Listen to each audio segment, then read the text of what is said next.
All right, y'all. I'm very excited for this next chat. We're going to talk to Alice Simons, who is PowerToFly's own Senior Director of Operations. Now, in today's rapidly evolving business landscape, we all know AI is not just a buzzword. It is a skill and a tool that's going to revolutionize the way we work.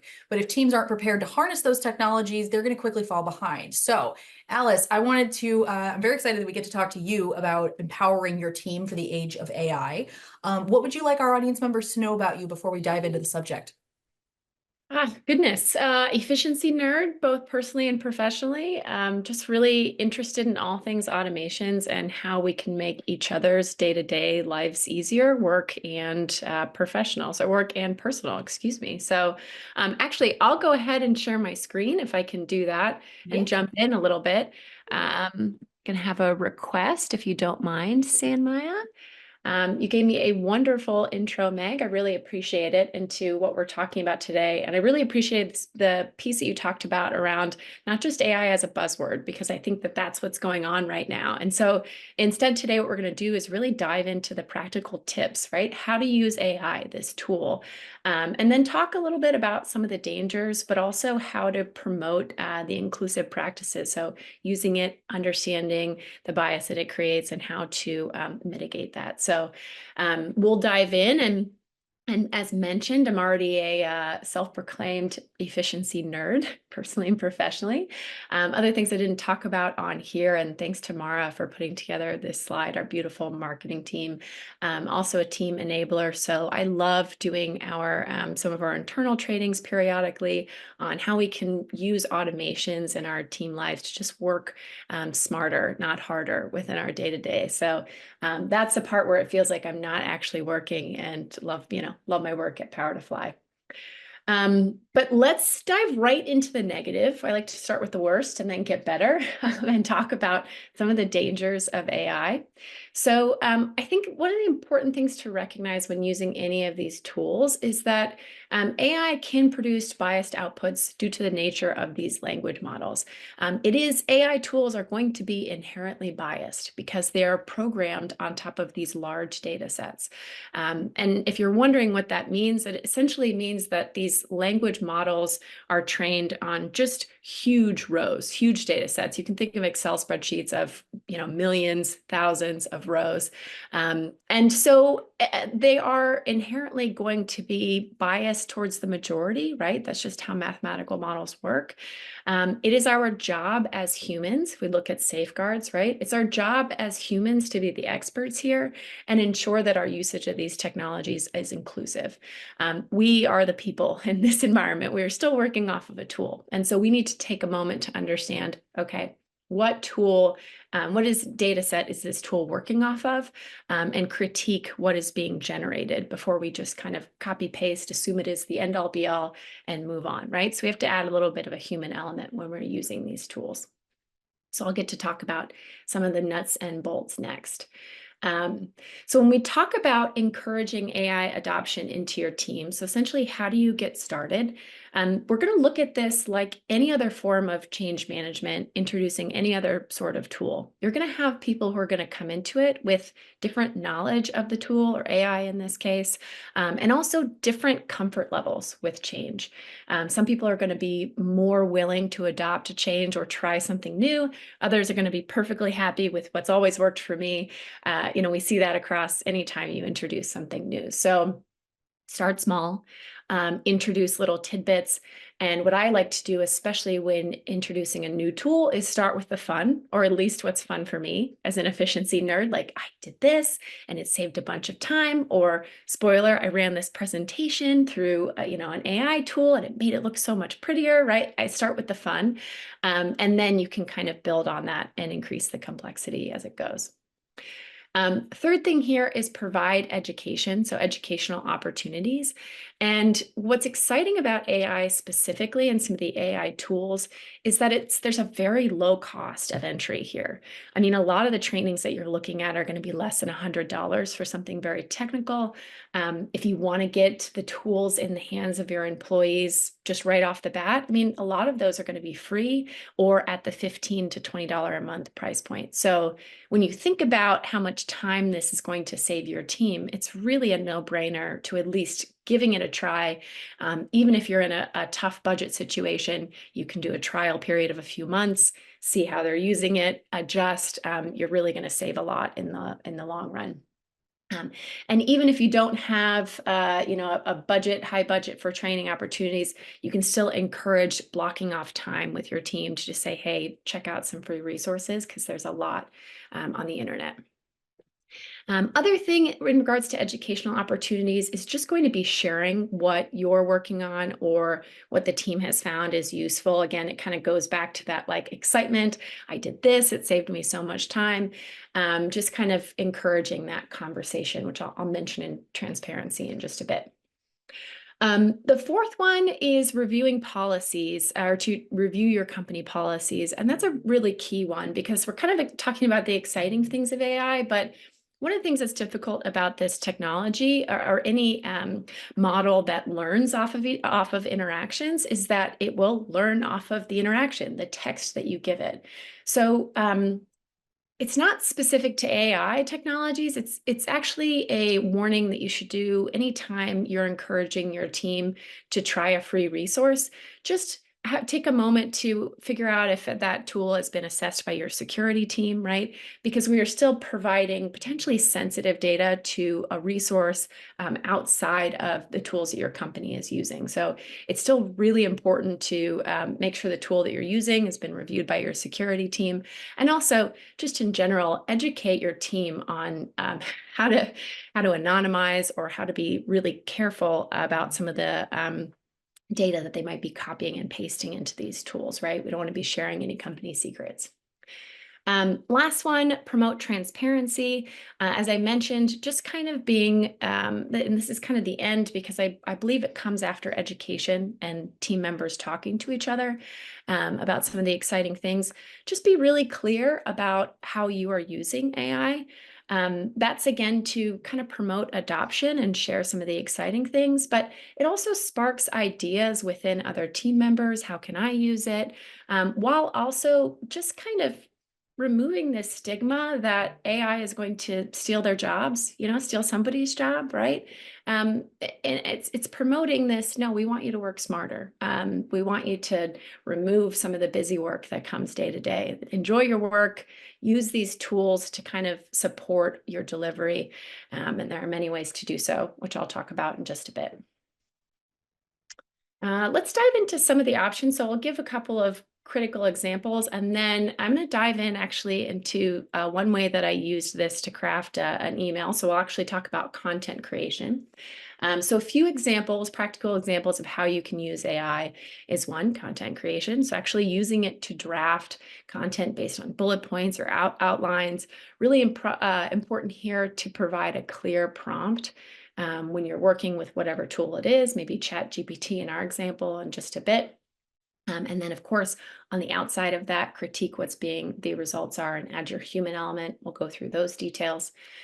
Second way is through visual assets. So generating stock images, drawings, improving presentations with AI, as I mentioned, adding some color. I included this image on the left because it's a great example of the work still to do with some of these image generation tools. Yeah, I've got a fun one in just a bit, Meg, slide in just a bit, Meg. I'm looking forward to sharing.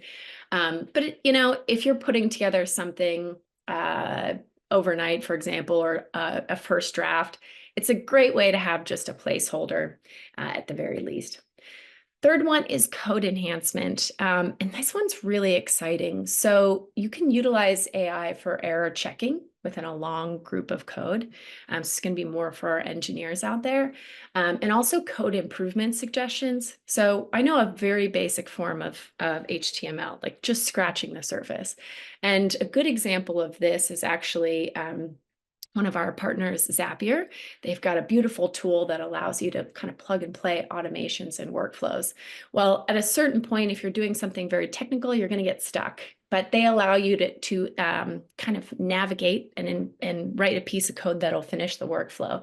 And one way to use AI, one way I have used actually ChatGPT, was take that example code from one of their incredible help articles, inputted the pieces that I could figure out because it's one big formula, right?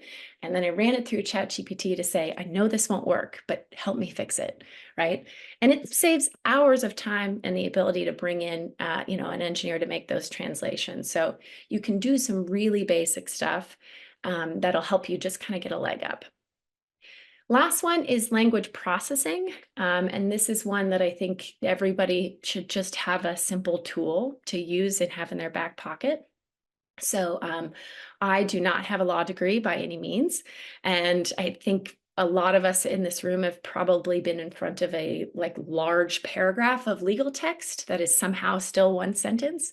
And if you don't have a legal expert on hand like Meg to be able to help translate that, you can pop it into one of these tools and say, use my favorite prompt, which is explain this to me as if I was a child. And you might get some responses that include crayons, but it will provide a giggle and it'll get you where you need to go. So don't worry, you can always then iterate on it and say, okay, I can understand a bit more, make it more technical, but please start with explain it to me as if I'm a child. It's wonderful. All right, so let me dive into an example, then I'll cover some resources here. And I'm going to do the absolute most terrifying thing when it comes to presenting, and I am going to share my whole screen. So here we go. Let's do my full desktop here. Great. You should be able to see this ChatGPT Auto and the demo on the right. Okay, great. Thanks, Meg. All right, so as mentioned, I'm going to go into an example of content generation, and I specifically chose ChatGPT as the tool because it's free to get started with, so it's a great one to just test. But I'll walk you through an example here that I actually used. So a part of one of our workflows, I'm taking you guys behind the scenes at PowerToFly, for our sales team, one of the things we were working on was creating a link on our website where anybody who's interested in scheduling a demo with our sales team can select from the largest amount of time available, convenient for them, right? Input some information about them, and then the output would be a calendar invite directly sent to the user, right? Well, at the same time, we need to also have a workflow for our sales team. And just to add a little bit of color to it, we've also included a download of information about that user, right? The information that they presented, so they don't have to repeat themselves, and sent that over to our sales team, along with a couple of tidbits of things that they might want to do, the next step in the process, right? So here is an example of kind of a detailed prompt, what you might want to put into ChatGPT if you're working with it. So I said here, can you help me draft a template for a follow-up email? So I'm telling it first specifically what I want, email, and I want a template. So it's going to include these little bullets. Then I said, this would go out to a sales team after the meeting was booked. So I'm sharing with it what language, like who I want it to speak to, which is important because it will tailor the message based on that tone who is receiving it, right? It would inform them that a meeting was booked on their calendar, listing the name of the person, email, date, and time. So I'm outlining a couple of template fields that would be provided, kind of including the details. Don't worry, you can go back and add these things later. Additionally, it would include the bullets to remind them, it would include bullets to remind them to check Salesforce to ensure it's a company within your territory and ensure it's not an account currently owned by another member of the sales team. Those obviously are just a couple of other tidbits. And what it did is created a draft for me, which if you are a nuts and bolts person like I am, sometimes having a text that's laid out, that's beautiful as a starting point can save you 30 minutes, honestly. And so you can see what it outputted. And the reason I shared my whole screen is because I'm actually going to do a left and right to show you the adjustments then that I make as the expert human, right, for the final output, because as you can see, this sounds pretty stiff. Doesn't really make sense to have this bit. Also, we ended up changing this bits. Your prompt attention to these details will help ensure a smooth and productive meeting. That's not really how I talk. And then as we were actually going through the nuts and bolts, we realized, oh, we want a couple more meeting details. How about we include more information, right?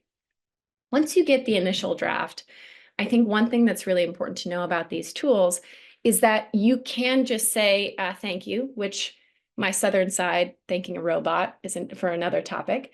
Or you can actually iterate on it. You can say, make it longer if it's some portion of content, or can you add other meeting details, right? You can actually iterate and expand. And that's really the part where if I was going to encourage you to play around with those details so you can really understand how much it evolves without having to repeat your prompt. And then, I'll show you a little bit of how I use this helpful HubSpot helper type thing. But let me show you the left and right here for a moment, because the last part of working with any AI tool is actually adjusting it, critiquing it, making some edits at the end. So you can see, it said here, "Hi team, wanted to inform you that a new meeting has been scheduled on your calendar. We have a new lead interested in speaking with a member of our team. I decided to pull out the bullet points and instead put them up at the very top with a lovely bold, because we all know that people read the bold the most. And then kind of hand things off with our handy HubSpot helper there, just to add a little bit of fun. Then you can see the demo request submission. It has a couple of key details, which are actually coming from the templates, but also a few more pieces of information that we included. And then lead background info, because if somebody navigates on our website for a while, spoiler, we know if you've joined an event, you just want to understand your needs and interests and tailor as well. So included a couple pieces of information there. But you can see I completely forgot about the subject. Oh yes, of course, that was a great idea. Stole that from ChatGPT, reformatted a little bit. So it's all about, kind of in summary, any tool you use is going to operate pretty much the same. Prompt, output, customization, and then the human customization. And ChatGPT is a great, easy example to get started with, but there are a number of different tools that you can use depending on what you want to do, whether it be image generation or let me switch over here, image generation, or there are actually some code-based tools specifically. So lots of different ways that you can play in, and encourage your employees as well to play in with AI tools. Before we jump into Q&A, I've got a couple resources for you guys if you want to expand your knowledge further, because obviously this was just scratching the surface. Data Feminism and Invisible Women are two fantastic books that talk a little bit about the gender bias in data science. I loved Data Feminism and have had Invisible Women recommended to me. Haven't yet read that, but fantastic. That really just talks about in more detail some of the bias that these data sets hold. So if that doesn't make sense to you or you want to learn more, highly recommend that. And then, of course, we have our own training, PowerToFly, on inclusive AI usage.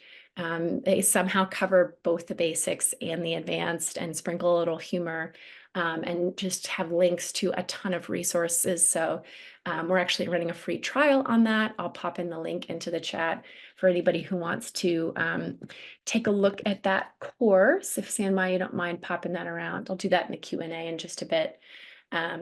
And then, Meg, I guess we can jump into if there are any questions while I leave this funny note on the slide that kind of just reminds us that we need the human element. Yes, absolutely need the human element. That's one of the things that I keep giggling about whenever I see the AI stuff. And I see a lot of things like my mom will send me. And that's what I keep telling her is like, Mom, look at the hands. Does it look swirly? Is it overly brushed? Does it look like you could brush the picture and it would feel nice and smooth? That's not right, Mom. That's AI. Yeah. Our marketing team very early on posted something. It was in the hype last fall. They were like, I think our jobs are still safe. Yeah, completely. Yes, AI apparently cannot count fingers and does not really understand what a face is supposed to look like. And yeah, I think this is a very, very good call out here. All right. Now, in the age of computers, my internet has frozen and it's not letting me pick up my tab that has all our questions on it. So would you like to get us started with the first question while I work furiously in the back to get my my deck back up? Yeah, no, take your time. I think like a couple of ideas, if I would to talk a little bit further, would be we've talked a little bit about introducing AI to your teams. I really think these components are very helpful with any sort of any sort of new tool. That would be an area that I would speak a little bit further on. And actually, in the meantime, I can talk a little bit about ethics in AI, the ethics of AI, because I think that's still such a confusing point for a lot of people. When we think about ethics in the workplace, we often think about like overworking people, and you can't overwork a machine, which is the benefit, but there are so many other interesting questions that we have going on right now in the age of AI. It's really about like the legalities. So who gets in trouble if you pull some data from a tool and it's incorrect and you present it to a client, or worst case scenario, somebody gets hurt because of the decision you made? Is it you, or is it the tool and the data set that's pulled from? And I have my own opinions, but I think in the next few years, we'll really see some standardization and question around and frankly, some limitations probably of the tool itself in the future, based on some of these issues that we're trying to work through now. So it's kind of like the Wild West. Other items when you think about the ethics of AI is transparency. So what's the source of this information? How was that information gathered? Because they are such these large, based on these large data sets, a lot of times there's a lot of personal information. And the argument that some of the companies that make these tools make is, well, it's anonymized. There's millions and millions of rows. But I think anybody who's worked with market research knows that if you slice and dice the data enough, you can get pretty personal. So that's another interesting kind of question mark in the future as we move forward. Another one would be kind of data security, AI manipulation. So some of these social media tools that are auto-predicting content do so based on the highest engagement. And unfortunately, us as humans, we seem to be really drawn to negative, angry messages. And so that's been another piece that's come up in the past actually few years around, okay, this is what's the most engaging, but should we be presenting the most negative viewpoint that's related, that this tool is telling us that's related? So it's really, really fascinating. So that would be an area that, happy to chat about a little bit more, but what questions do you guys have? Let's see. Well, coming in from the deck, let's see. We're going to talk a little bit about the ethics. The one thing that I do actually, I'm really curious about this. I got to sit through a chat with Hunter this past week on AI as well. What do you think is going to be the most surprising part of our workload that's able to be streamlined? What do you think is going to be like the most surprising problem that this could solve? Ooh, the most surprising problem that this could solve. To me, it's all about the day-to-day, and that might be my operations brain being really about streamlined. To me, it's not the big pieces, although there are some really big, exciting pieces, self-driving cars, weather-based models, right, that are going to kind of auto-predict. I think that's fascinating. Fraud protection in finance. Actually, now I've named a bunch of big ones that are probably somebody would be more interested in, but to me, it's really more about the day-to-day. I think that there is a lot more power in the time saving, the 30 minutes, the hour that we all get back from using some of these tools. Even if you just put in one command a day or a couple a week, that's still saving you a couple of hours. And to me, that's where the power and I think the biggest benefit will come. Okay. Now we did get a question from the chat. This one came from Danny. So thank you, Danny, for sending this in. Danny says, you suggested using AI to create images. I feel like this is a pretty big ethical issue because AI is trained on data sets from often unauthorized and uncompensated creators' works. I, as an art history major, was very into this argument from the jump. Is this something that you have thoughts about? I do. My biggest thoughts are to use it in a first draft in the situations where, for example, our lovely website caretaker, she now works in the Philippines. She's got a request to put up a new page. She puts together a whole baseline, kind of understanding what our team wants, and then throws in a couple of images to show this is what I'm thinking. And then it goes over to the professionals. That's where I would make a recommendation, right? Unfortunately, we don't have any regulations on this today. And that's what I mean by the Wild West of AI. And that's something that we really just need to be cautious of and aware of. I personally would not recommend using AI to create images other than outside of a draft. But it's at this point, it is legal. People are doing it. And so I personally would say keep it as a draft, but also watch what happens in the next couple of years and what regulations come out. It's really interesting to hear you say like, oh yeah, it's the Wild West because like I'm old enough that I remember when everybody thought the internet in general was the Yes. Wild West. And then it was bots, and then it was like it's so there's always something like this coming up. But I think you're right. I think if we think about the use case for it, obviously you don't want language models, you don't want these models being trained using data that they shouldn't have. But you know, like you said, it's the regulations always come after. And so I think you're right. We are in a very interesting perspective at this point, but I do also think it's going to be one of those things that we'll tell like kids and grandkids about of like, oh yeah, and you used to be able to do this and now you can't do that anymore. Oh yeah, we used to be able to email everybody, and there's We like used to there's a steal our lot, music and we did this and we did that. And now we don't do that anymore because when you learn better, you do better. right? So Yeah. yeah, I think this is good. Okay. I want to know you're like just pie in the sky, 6-year-old's Christmas list. What is something that you want to see AI do in, let's say, the next 5 years? Oh, I want like full automations. I want like full home start to finish, customized. Wow, do I want to go work wise or do I want to go personal wise? I'll go personal wise for a little bit. The full start to finish. Like I want to see, and let's just pull up groceries, for example. I want to see it knowing your health preferences, like putting together based on your budget and like nutritional What's recipes, in this? right? Yeah. What's your current hyperfixation meal? No, I don't want to have Yeah. chicken because I had that 8 million years in a row. Exactly. It already knows Oh, what you like. It introduces a few things. It prints out. You don't even have to ask it. It prints out, tells you the meal plan for the week. It automatically orders the groceries. They get sent to your front door, maybe throughout the week. The full start to finish process would be incredible. But at the same time, I think that's what people see as like, AI will take over the world or humans. And one of the things that I think is worth talking about and saying is these are still just models. They have start, and ends. Right now, it doesn't have access to my printer and my, whatever, Uber Eats, whatever grocery delivery. And then, it doesn't yeah. have that full, complete picture. And that's a good thing. Yeah. Oh, for sure. Of course. I mean, like nobody really wants to live in Skynet overnight, obviously. And if you are of the geriatric millennials like I am, you probably remember like Monster House and like certain kind of like, Oh, yeah. right? Like Oh, like movies about your house kind of like taking over and like being yes. like omniscient and stuff. Yeah. So I mean, like I love where this is going because I like this idea of making things easier. I also love Mhm. the idea of work that is generally referred to as women's work or stuff that women tend to do around houses and things. Oh, yes. Be a hack for that. Oh, Absolutely. yes.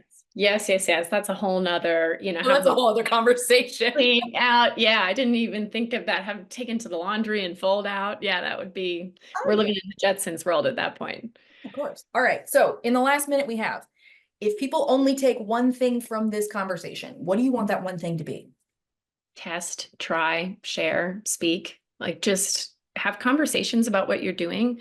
Don't feel like a robot is going to take over your work by trying new things. Like share what some exciting ideas you have and just play. Like I think we need to introduce play a little bit more into our workspace and not be so worried about it. So take one thing, sign up for any one of the free tools, take a prompt, throw it in, play around, see what comes out of it. That's really the most important thing. And then obviously, if you are looking for any educational materials, like please dive into one of those books or the courses. They're so much fun and they're less than a couple of hours. So Very cool. Well, Alice, thank you so much. I always love getting a chance to sit down with you. This is fabulous, and you've definitely given me some things to mess around with in my email and with some Chat GPT later as well. So thank you very much for that. thanks, Meg. I appreciate this. Thanks, guys.